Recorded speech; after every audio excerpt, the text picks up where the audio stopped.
Hello, welcome to Unicorn Princess Tarot. So, ito yung reading natin for Fire Sign, Aries, Leo, Sagittarius. By the way, meron na tayong Fire Sign Philippines na channel. Please do check it out. So, this is for Fire Sign, Aries, Leo, Sagittarius. Ayan. So, be sure na mag-subscribe din kayo dun sa Fire Sign Philippines natin na channel. Ayan, specially made yun para made yung channel na yun for you fire sign. Kasi itong channel na to, medyo ibang reading na po yung mga, although meron pa rin mga fire signs, you know. Doon natin lalagay mga reading for fire sign. And then dito, baka mga astrological reading, palm reading, mga ganun yung mga i-content dito. So, not sure pa naman, pinag-uusapan pa.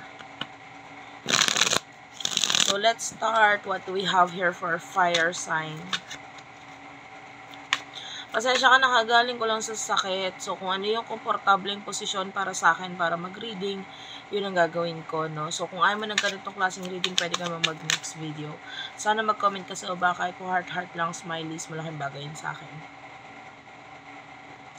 You have here Alien and Dawn. Bottom of the deck, retaliation. So, ngayon, sa nakikita natin, I feel like you are being unique right now. Alam mo yung alien, they're like unique people na energy. And with the Dawn, so nakikita natin, marami kang natutunan sa buhay mo bago ka maging ganyan. Kumbaga, parang yung iba sa inyo, pwedeng hindi mo pa fully na-accept yung sarili mo in the past. And then ngayon, na-realize mo na hindi, magkakaiba tayo ng kwento, magkakaiba tayo ng buhay eh. So, kung ano yung naging buhay mo, hindi naging ganyan yung buhay ng mga taong kakilala mo. So, may kanya-kanya kayong kwento. At sa nakikita natin dito, natututunan mong tanggapin kung ano yung kwento ng buhay mo. And that is good kasi it's like accepting part of your shadow side. Yung shadow side is yung literal na shadow mo yan, anino mo, diba? So, anino na nakaraan mo. And may mga bagay sa nakaraan natin na mahirap tanggapin, pero ikaw natutunan mo tanggapin na hindi, pinagdaanan ko to, so ano naman, kailangan kong harapin, tanggapin, etc. And I feel like you are okay right now kung nasaan ka na, marami ka nang natutunan, and nandun yung parang love mo na lang sa sarili mo, and nakikita natin na may mga negativity sa paligid mo ngayon na parang hinayaan mo na lang itong mga negativity na to. Pero hindi ka nagpapatalo sa kanila eh. Nakakuha natin na willing ka lumaban sa hamon ng buhay.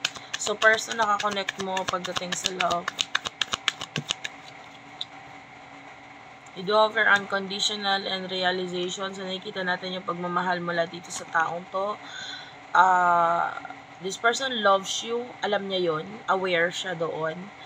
Pero maaaring sa ngayon, may mga bagay siyang hinahanap or hinihintay. This could be a person in the past. Nahiya lang siya ngayon. Or there's like a pause sa connection niyo. So, yung iba pwedeng hindi nagkakaroon ng connection sa inyong dalawa, may disconnection. And it could be dahil yung person mo ay I feel like nag-aabang naman siya eh. So, pwedeng sa situation mo ngayon, may mga bagay kung bakit parang hindi siya makagawa ng action towards you. Pero mahal ka niya. Yeah, you do have your luck box. So, yung iba sa inyo, currently, you are lock in luck or hindi ka makalis sa kung saan man yung situation mo. Archangel Michael. So, you are being guided by your angel guides.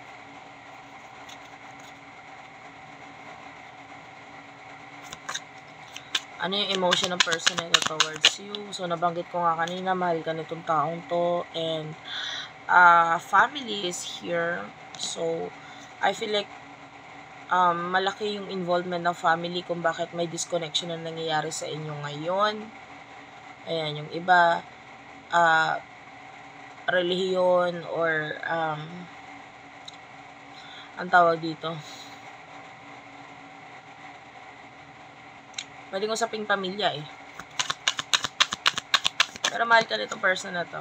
And you do have your gossip. Pero pagdating sa friends, I feel like willing siyang i-open up etong connection na ito. So, alam ng mga kaibigan niya kung ano yung emotion na nararamdaman niya para sa'yo. Kaya lang, may pagka-cut off nga sa inyo. Oh, yung iba sa inyo, there could be third party na involved dito, ha? Pero may mga bagay siyang sinusulat na may kinalaman sa'yo. I feel like ito may kinalaman ito sa kanyang diary or, you know, notes sa kanyang, maybe kahit sa kanyang phone, nakasave yung details na may kinalaman sa'yo. Ganon kanya kamahal, ganon ka-special sa kanya. And maybe pati yung calendar, yan, meron pa rin yung event na may kinalaman sa'yo. Like birthday mo, etc. So, what will happen in the future sa inyong dalawa?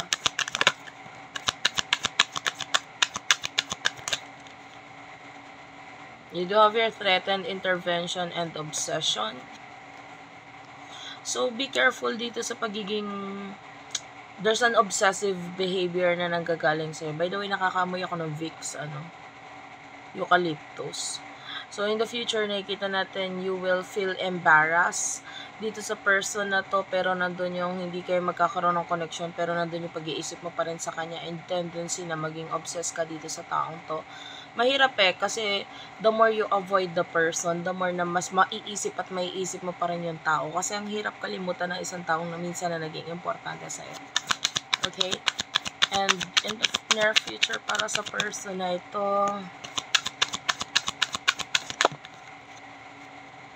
bottom of the deck, you do have your wish, insatiable, and focus.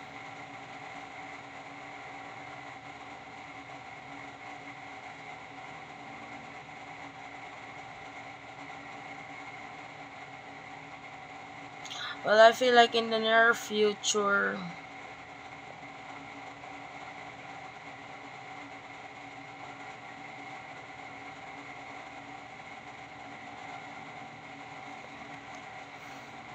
para sa side ng person mo, this person will be watching you, waiting for you, nandun pa rin.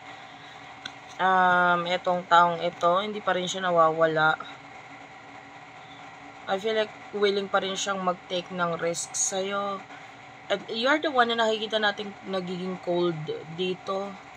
Or nagkakaroon pa rin ng disconnection because of you being cold. And nakikita nga natin ikaw yung nag-a-avoid ng communication, conversation, whatsoever. Okay? Pero andyan lang siya. Nandun yung pag-aalala niya pa rin sa'yo. And kumbaga, if ever na may kipag-communicate ka sa kanya, nandyan lang siya para sa'yo. So, thank you for watching. I love you all and goodbye.